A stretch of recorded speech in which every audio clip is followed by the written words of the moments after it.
अस्सलाम वालेकुम। Hello students, welcome back to genius coaching centre. क्या आप लोगों ने कभी सोचा भी है कि एक एलिमेंट ऐसा भी है कि वो पेंसिल के लीड की तरह जो है वो इंतहाई सॉफ्ट है, लेकिन वही एलिमेंट जो है वो दुनिया का सबसे हार्डेस्ट भी है।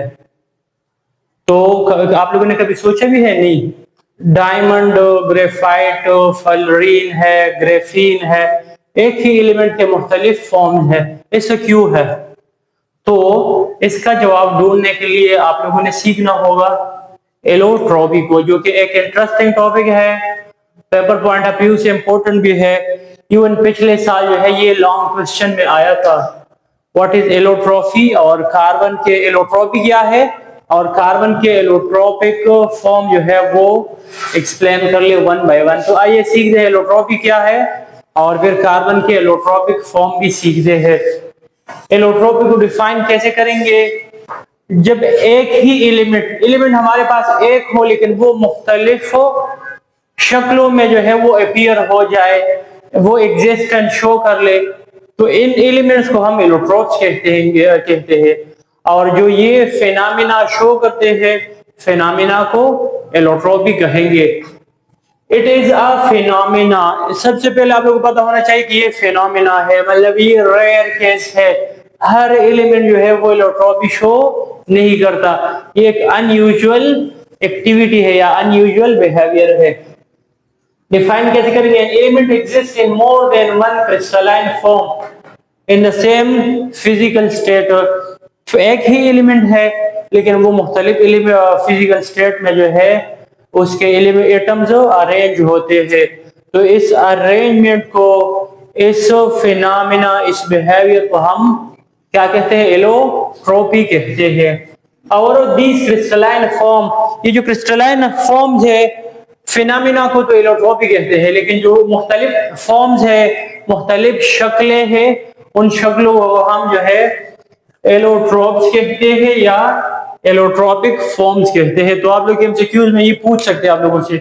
इसके बाद एलोट्रोपी जो है व्हाई इट हैपन, एलोट्रोपी के पीछे जो है बैकग्राउंड इसका क्या है यार, एलोट्रोपी क्यों, एटम जो है वो क्यों मुख्तलिफ शक्लों में अरेंज होते हैं या वो क्यों डिफरेंट फॉर्म में अपीयर होंगे? तो because atom in the same element bond in different way. For example carbon है ना, उसके जो एटम्स है वो मुख्तलिफ तरीकों से अरेंज होंगे, तो वो तब जो है जाके एलोट्रोप्स मुख्तलिफ शक्लों में अपीयर होगा। Because atom of the same element bond in different way, arrange in different structure, जब वो डिफरेंट स्ट्रक्चर में अरेंजमेंट शो कर ले, फॉर्म डिफरेंट ज्योमेट्रिकल शेप, जो वो मुख्तलिफ ज्योमेट्रिकल शेप बना ले, तो तब जाके वो एलोट्रॉपी को शो करेंगे। एलोट्रोप, अच्छा इंपॉर्टेंट पॉइंट है एमसीक्यूज पॉइंट ऑफ व्यू से, जो एलोट्रोप्स है ना उनके फिजिकल प्रॉपर्टीज भी सेम होंगे और उनके केमिकल प्रॉपर्टीज भी सेम होंगे। आप लोग को याद होना चाहिए।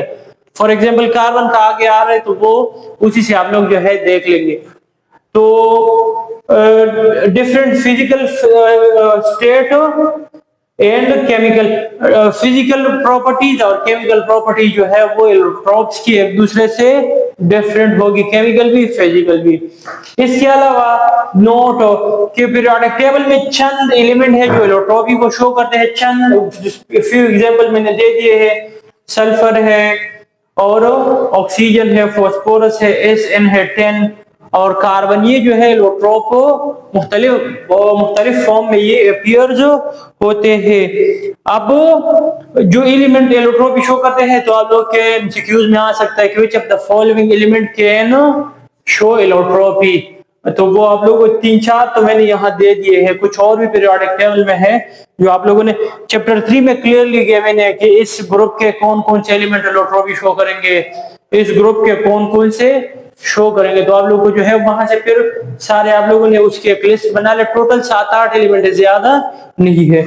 इसके अलावा कार्बन के जो है क्या है, कार्बन के एलोट्रोप्स क्वेश्चन में ये पूछा गया था।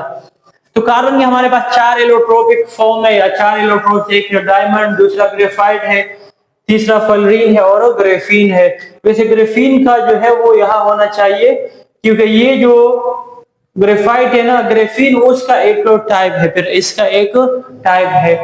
डायमंड जो है carbon atom are arrange in the four cornered lattice structure. Diamond कब बनेगा? जब कार्बन जो है वो फोर कॉर्नर लेटर स्ट्रक्चर में अरेंज हो जाए।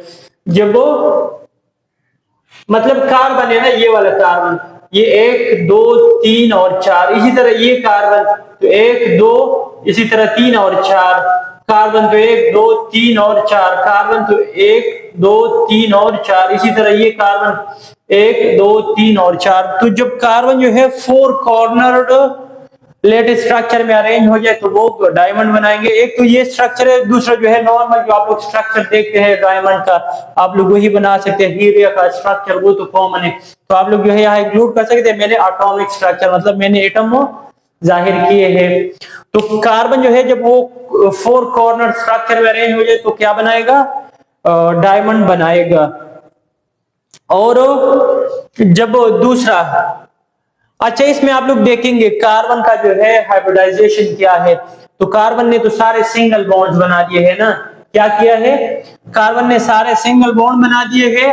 तो डायमंड में कार्बन का जो हाइब्रिडाइजेशन है वो कौन सा होगा? वो sp3 हाइब्रिडाइजेशन होगा, क्योंकि इसने सारे सिंगल बॉन्ड बना दिए हैं। बाकी बॉन्ड एंगल सब चीजें आप लोग इससे निकाल सकते हैं। दूसरा कौन सा है? ग्रेफाइट है। तो ग्रेफाइट में क्या होगा? जब कार्बन हेक्सागोनल शीट्स के फॉर्म में अरेंज हो जाए। ये देखिए ना, हेक्सागोन मैंने बनाया नहीं बनाया। Carbon atoms are attach in the sheet of 6 sided lattice structure. मतलब कि जब कार्बन हेक्सागोनली अरेंज हो जाए, एक हेक्सागोन, फिर दूसरा हेक्सागोन, तीसरा, चौथा, ये एक शीट है, फिर दूसरा शीट, तीसरा शीट, जब काफी सारे शीट्स आ जाए ना तो उसको ग्रेफाइट कहेंगे। लेकिन अगर सिर्फ एक ही शीट आ जाए, एक शीट आ जाए, ये एक शीट है ना मुकम्मल से मुसलसल, मतलब फॉर एग्जांपल ये एक पूरा शीट हम ले ले तो इसको फिर क्या कहते हैं? ग्रेफीन कहते हैं। और जब बहुत सारे शीट एक दूसरे के साथ अरेंज हो तो उसको ग्रेफाइट नाम देंगे। तो याद रख ले यहाँ पे हाइब्रिडाइजेशन क्या होना चाहिए। तो अगर आप लोग कॉमन सेंस को इस्तेमाल करेंगे, इस कार्बन को देके 120 बॉन्ड एंगल है या नहीं है? जब 120 बॉन्ड एंगल हो तो फिर हाइब्रिडाइजेशन आप लोगों को पता है sp2 हाइब्रिडाइजेशन होगा। जब sp2 हाइब्रिडाइजेशन हो गया तो फिर चौथा इलेक्ट्रॉन कहाँ गया? तो याद रख ले वो चौथा इलेक्ट्रॉन जो है वो फ्री होता है, वो एक शीट को दूसरे शीट के साथ क्या करते हैं? अटैच करते हैं। तो इंपॉर्टेंट पॉइंट है, आप लोग के एमसीक्यूज में आ सकते हैं। इसके अलावा तो ये एक इलेक्ट्रॉन इसका डीलोकलाइज होता है, तो वो कंडक्शन के लिए भी कंडक्शन भी कर सकते हैं। डायमंड कंडक्शन जो है वो नहीं कर सकते क्योंकि सारे इलेक्ट्रॉन जो है वो शीट के फॉर्म में अटैच है। अच्छा ये जो शीट्स है ना ये स्लिपरी है, मतलब फिसल सकते हैं एक दूसरे के ऊपर, ये इलेक्ट्रिसिटी कंडक्ट कर सकते हैं। इंपॉर्टेंट पॉइंट है, एमसीक्यूज में, एमकेट में भी आप लोग के ईकेट में भी पूछ सकते हैं। और ये पेंसिल आप लोग ग्रेफाइट से ही बनाते थे। और उसके अलावा ये लुब्रिकेंट्स में भी हम इस्तेमाल करते हैं। स्लिपरी है ना, तो लुब्रिकेंट्स में भी हम इसको इस्तेमाल कर सकते हैं। और लेयर, एक लेयर दूसरे लेयर के ऊपर वो स्लाइड कर सकते हैं। हाइब्रिडाइजेशन भी मैंने बता दिया। इसके बाद कौन सा है? इसके बाद आप लोग का है कौन सा? फॉलरीन है। तो फॉलरीन में क्या होगा?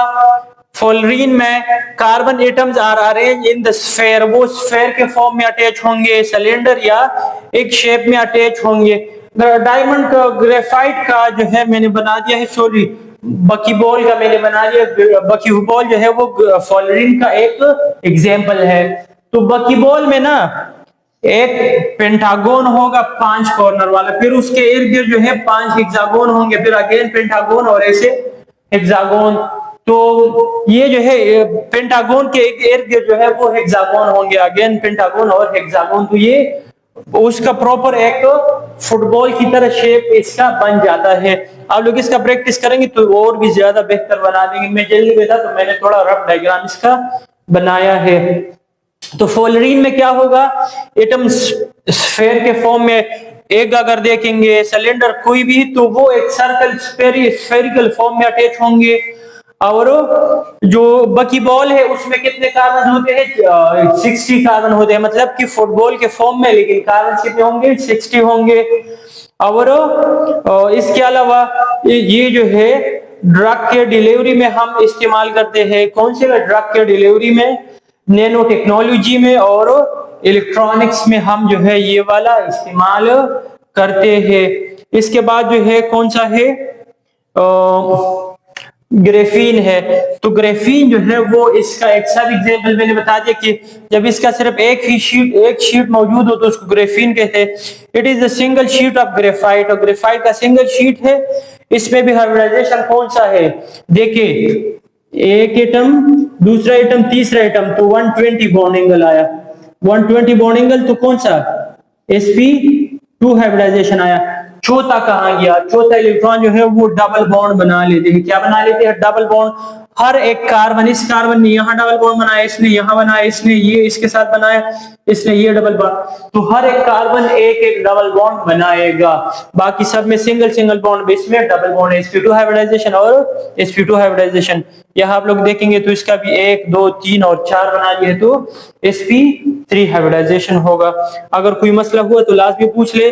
वैसे टॉपिक इंपॉर्टेंट है, बोर्ड के पेपर में लॉन्ग में आया है, शॉर्ट में भी आ सकता है। अगर शॉर्ट में आ जाए तो आप लोगों ने जस्ट इनके नेम्स लिखने हैं, सामने डायग्राम बनाना है और इसका डेफिनेशन आप लोगों ने लिखना